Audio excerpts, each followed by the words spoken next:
Hi உறவுகளே, வணக்கம். எப்படி இருக்கிறீங்க? அனைவரும் நலமா? உங்கள் வீட்டில் எல்லோரும் நல்லா இருக்காங்களா? எல்லோரும் தூங்கி எழுந்திரிச்சிட்டிங்களா? காலையில் எழுந்தாச்சு.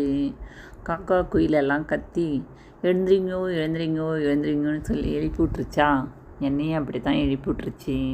நானும் எழுந்துட்டேன். ஏன்னா சீக்கிரம் நேரத்தில் எழுந்திரிச்சா தானே வேலை பார்க்க முடியும், சீக்கிரம் அவங்களெல்லாம் அனுப்ப முடியும். எழுந்தாச்சு, வாசலை பெருக்கி கோலமும் போட்டாச்சு. எப்படி இருக்குது கோலம்? பிடிச்சிருந்தால் லைக் பண்ணுங்கள், சப்போர்ட் பண்ணுங்க. கோலம் நல்லா இருக்குன்னு ஒரு கமெண்ட் போடுங்க. உங்களோட அன்பும் ஆதரவும் எனக்கு தெரிய வைங்க. வாங்க வீட்டில் போய்ட்டு சமையல் வேலை பார்க்கலாம். இந்த நம்மளுக்கு பெரிய ப்ராசஸ்ஸே இந்த சமைக்கிற வேலை தான். அந்த சமைக்கிற வேலையை செஞ்சிடும். அதுவும் சூப்பராக சமைக்கணும், அப்போ தான் நல்லாயிருக்கும்.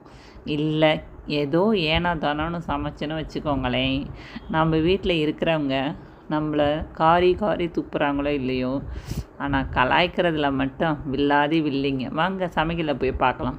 ஃபஸ்ட்டு அரிசி கழுவிட்டு அரிசியில் தண்ணி ஊற்றி கேஸை பற்ற வச்சாச்சு. குக்கரில் வச்சுட்டு அங்கே வடிக்கலாங்க. குக்கரில் வச்சாச்சு. எங்கள் வீட்டில் அவருக்கு டீ வேணும்னு டீ போட்டாச்சு. டீ போட்ட நகருங்க, நானே வடித்து தரேன்னு சொல்லிட்டு நானே வடித்து அவருக்கு ஒரு டீயை போட்டு கொடுத்துட்டு டீயை எடுத்துக்கிட்டு அப்படியே மேலே போய் செடிக்கு தண்ணி ஊற்றிட்டு வாங்கோ அப்படின்னு அவருக்கு டீயை வடித்து கொடுத்து அனுப்பிச்சிட்டேன். அதுக்கப்புறம் சப்பாத்தி அவர் ப்ரெட் டோஸ்ட்டு பண்ண சொன்னார். அது வேலைக்காகாது இல்லையா, மத்தியானத்துக்கெல்லாம் ப்ரெட் டோஸ்ட்டு தாங்காது. ஸோ அதனால் ஐடியா போட்டேன். மேத்தி இருந்துச்சு ஃப்ரிட்ஜில். மேத்தி எடுத்து, மேத்தின்னா வெந்தயக்கீரைங்க, வெந்தயக்கீரையை கடன்னு கட் பண்ணிவிட்டு அது கூட கொத்தமல்லி, வெங்காயம், பச்சை மிளகாய், இஞ்சி, பூண்டு எல்லாத்தையும் ஒன்றா போட்டு அந்த ஃபேஷனில் போட்டாச்சு. அதுக்குள்ளே கோலமாவுன்றேன், கோதுமை மாவு. கோலமாவை போட்டுறாதீங்கோ, அப்புறம் நம்ம எல்லோரும் வயிற்றுக்குள்ளார கோலம்தான் போடணும். கோதுமை மாவு ஞாபகம் வச்சுக்கோங்க, கோதுமை மாவு. அதுக்கு முன்னாடி எடுத்து வச்சுக்கோங்க. அதுக்கு முன்னாடி மேத்தி ரொட்டி ரெடி பண்ணுறோம் இல்லையா, அதுக்கு நாங்கள் தயிர் பச்சடி தான் சாப்பிடுவோம். அதனால் ஒரு பாத்திரத்தை கொஞ்சம் உப்பு போட்டுட்டு தயிர் பிரித்து கொட்டிட்டு அதில் வெங்காயம், பச்சை மிளகாய், கொஞ்சோண்டு இஞ்சி, அப்புறம் கொத்தமல்லி எல்லாத்தையும் குட்டி குட்டியாக சாப் பண்ணி ஒன்றா சேர்த்து மிங்கிள் பண்ணி கலந்து நம்ம வீட்டு பாஸ் அதுதான். எல்லாத்தையும் கலந்து தயிர் பச்சடி ரெடி. ரைத்தான்னு சொல்லுவாங்க, நாங்கள் தயிர் பச்சடின்னு சொல்லுவோம். ஒவ்வொருத்தவங்க ஒவ்வொரு விதமாக சொல்லுவாங்க. ரைத்தா ரெடி பண்ணிட்டாங்க. வாங்க எங்கள் வீட்டு மேத்திக்கீரை ரொட்டியோட ரைத்தாவும் சேர்த்து சாப்பிட்டு பாருங்களேன். அது கூட ஊறுகாய் இன்னும் செம்மையாக இருக்கும்.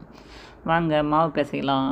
மாவில் ஏற்கனவே நான் எல்லாத்தையும் போட்டுட்டேன். அதில் கொஞ்சம் தேவையான அளவு உப்பு போட்டுக்கோங்க, மஞ்சத்தூள் போட்டுக்கோங்க, மிளகாய்த்தூள், தனியாத்தூள் நான் கலந்து போட்டிருக்கேன். நீங்கள் கலந்து போட்டாலும் சரி, வெறும் மிளகாய்த்தூள் போட்டாலும் சரி, உங்களோட விருப்பம். காரம் உங்களுக்கு எப்படி தோணுதோ அந்த மாதிரி போட்டுக்கோங்க. அப்புறம் பட்டர், மெயின் கதாநாயகனே பட்டர் தான். அது இருந்தால் தான் நல்லாயிருக்கும் டேஸ்ட்டு. பட்டரு, மாவு தேவையான அளவு போட்டு நல்லா ஃபஸ்ட்டு கலந்து விட்டுக்கோங்க. நல்லா பிசைஞ்சு பட்டர் போட்டிருக்கேன் இல்லையா, அதெல்லாம் போட்டு நல்லா கலந்து நல்லா விட்டுக்கோங்க. அப்போ தான் நல்லா சாஃப்டாக நல்லா வரும். அது கூட கொஞ்சம் தேவையான அளவு தண்ணி ஊற்றி விட்றாதீங்க. நான் எனக்கு பக்குவம் தெரியும், அதனால் லைட்டாக ஊற்றி வரேன். சில பேர் தெளித்து பண்ணுவாங்க, அப்படியும் பண்ணலாம். நமக்கு அது பொறுமை இல்லை, லேட்டாகிடுச்சு, எழுந்திரிச்சதில் லேட்டு, அதனால் பொறுமை இல்லை. அதனால் எல்லாத்தையும் ஒன்றா கலந்து தண்ணி கொஞ்சம் ஊற்றி நல்லா பிசைஞ்சு விட்றேன். பிசைஞ்சு விட்டால் தாங்க சூப்பராக இருக்கும். அப்போ தான் நல்லாயிருக்கும். நல்லா அழுத்தி பிசையணும், கையில் ஒட்டும். நம்ம தான் ஒட்டாமல் இருக்கிறதுக்கு லைட்டாக தண்ணி தெளித்து பண்ணணும். அதுக்கு தான் தண்ணி தெளித்து பண்ணுவாங்க. நமக்கு பதம் தெரியுன்றதுனால தண்ணி ஊற்றிக்கிட்டேன். நீங்கள் தெளித்து பண்ணுங்கள். சாஃப்டாக நல்லா சாஃப்டாக பிதையணும். அப்போ தான் ரொட்டி சாப்பிடும்போது சூப்பராக இருக்கும். 2-3 நாளைக்கு வச்சு சாப்பிடவும் நல்லாயிருக்கும். ஓகேங்களா?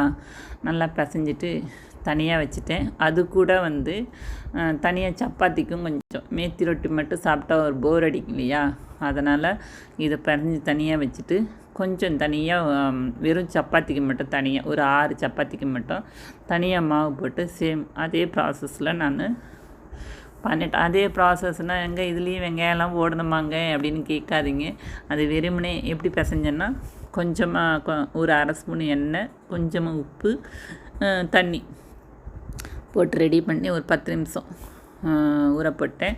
அதுக்கப்புறம் சப்பாத்தி உருண்டைகள், அதுவும் மேத்தி ரொட்டி சப்பாத்திக்கும் உருண்டைக்கும் வெறும் சப்பாத்திக்கும் உருட்டி தயாரித்து தேய்ச்சிட்டேன். 2த்தையுமே தேய்ச்சி எடுத்து வச்சு திடீர்னு எங்கள் வீட்டுக்கார் எனக்கு முட்டை வேணும் சப்பாத்திக்கு அப்படின்னாரு. சரின்னு முட்டையை வேக போட்டு உரித்து வச்சாச்சுங்க. உரிச்சது அவர் தான். முட்டையை வேக போட்டேன், முட்டை உரிச்சாச்சு. சப்பாத்தி ரெடி பண்ணிட்டேன் பாருங்கள். சப்பாத்தி செஞ்சுட்டு அடுத்து மேத்தி ரொட்டி. இது மேத்தி ரொட்டி ரெடி பண்ணுறாங்க. அது வந்து ஃபுல்லாக ஃபோட்டோ எடுக்க முடியல, டைம் ஆகிடுச்சி, அவர் கிளம்பணும். அதனால் சப்பாத்தி மட்டும் ரெடி பண்ணிவிட்டு மேத்தி ரொட்டியை தனியாக இதை பாருங்க ரெடி பண்ணிகிட்ருக்கேன். மேத்தி ரொட்டி ரெடி பண்ணியாச்சு, முட்டையும் உரிச்சாச்சு. வாங்க டிஃபனில் அடுக்கி வச்சாச்சு.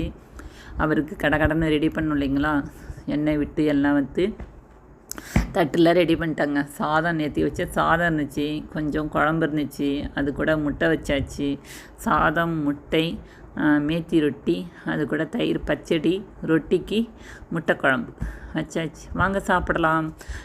வீடியோ பிடிச்சிருந்தா லைக் பண்ணுங்கள், ஷேர் பண்ணுங்கள், சப்போர்ட் பண்ணுங்கள். உங்களோட அன்பும் ஆதரவும் எனக்கு கொடுங்க. வாங்க சாப்பிடலாம். எங்கள் வீட்டுக்கு வாங்க. முட்டை குழம்பும் மேத்தி ரொட்டியும் சப்பாத்தியும் சோறும். வாங்க சாப்பிடலாம். Thank you very much. பாய்.